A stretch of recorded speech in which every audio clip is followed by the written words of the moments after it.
Well, hello guys, and welcome back to another Steven Universe review. In this episode, we're taking a look at Season 1, Episode 49, The Message. This is another episode I really like. And it also happens to be another Greg episode. It's almost like there's a commonality there. Hint, hint, wink, wink. There's also one other character that shows up in the episode that makes it for me.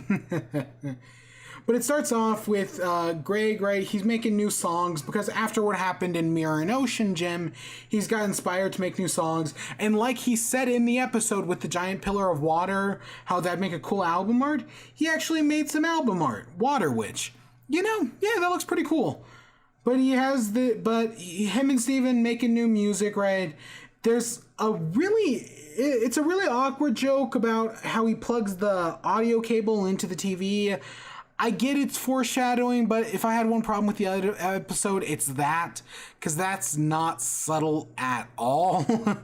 Really? No. There's a good line, though, of video killed the audio star. Like that. It helps that I love that song. But we get two songs in this episode. The first one is Lapis Lazuli with flashbacks to Mirror and Ocean Gym. And yeah, it's a short, it's like 30, 40-second song. But yeah, it's fine. And then they hear a noise from the house, go in, and it's the Wailing Stone from, I want to say, Rose's room? And it's making this loud, obnoxious sound, and it's driving them all crazy, and they don't know why it's like this, because Wailing Stones, as they explain, were used for the rebellion to send messages, I'm assuming like walkie-talkies, but it's sending out this noise, and they don't know why. And this is an example of how you do something annoying without it actually being annoying. The Wailing Stone, right, the character's Amethyst is like freaking out that it's so annoying, and they need to just make it stop. But yet, as a viewer, it's not really that annoying. It's annoying for the characters, but it's not annoying for the viewers. And if you're ever doing something annoying, that's how it should be. Never make it annoying for the viewers, just for the characters. But Steven, like, oh, this is audio. My daddy-o knows audio. So, of course, they bring it to Greg to fix. And yeah, that is a logical progression. Greg's the music man. Of course it makes sense he'd know how to do this.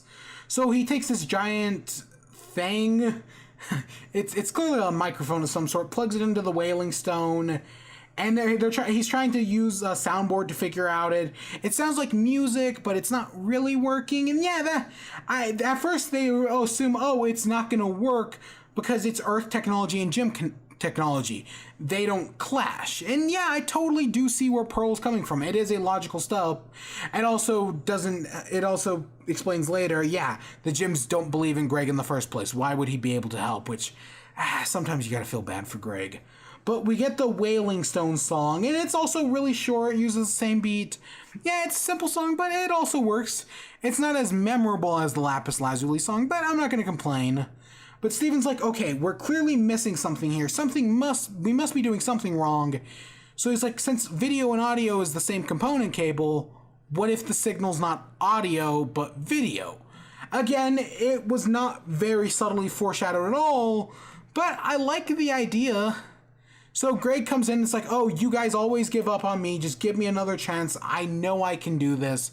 So yeah, he plugs it into the video jack, and it's a message from Lapis Lazuli. The first time I saw this, I was so excited. That was so cool. She showed up in Ocean and Mirror Gym. We hadn't seen anything of Lapis, and now she's coming back, and her warning is that Homeworld is so advanced, so much has changed, she can't even comprehend it, which that's threatening enough on its own, but now Peridot is coming to Earth, and she's not alone. She's bringing help. That is actually intimidating. The way they receive the message, the whole build up to this, what the actual message contains, this is really, it's like, oh shit. This is getting real. Like, they talk about, oh, now that Lapis has left Homeworld, who knows what's going to happen? Who knows what this means?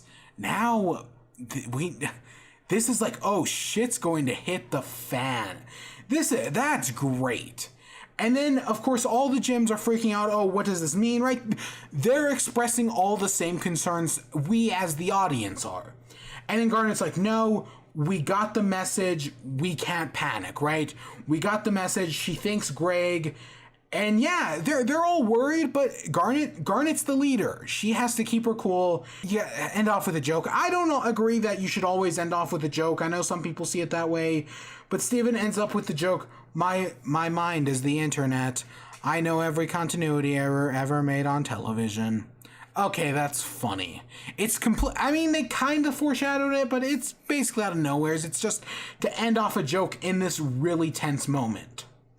But yeah, overall, I think the episode really works. The Greg-centric thing about, how they build up naturally Lazuli just to actually bring her back into the episode with the message. Really well done. Some parts aren't subtle, I'll admit that.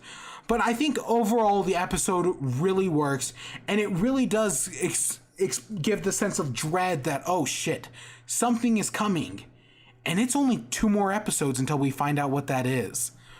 This was all part of a Steven bomb, so that's really knows how to get you prepared.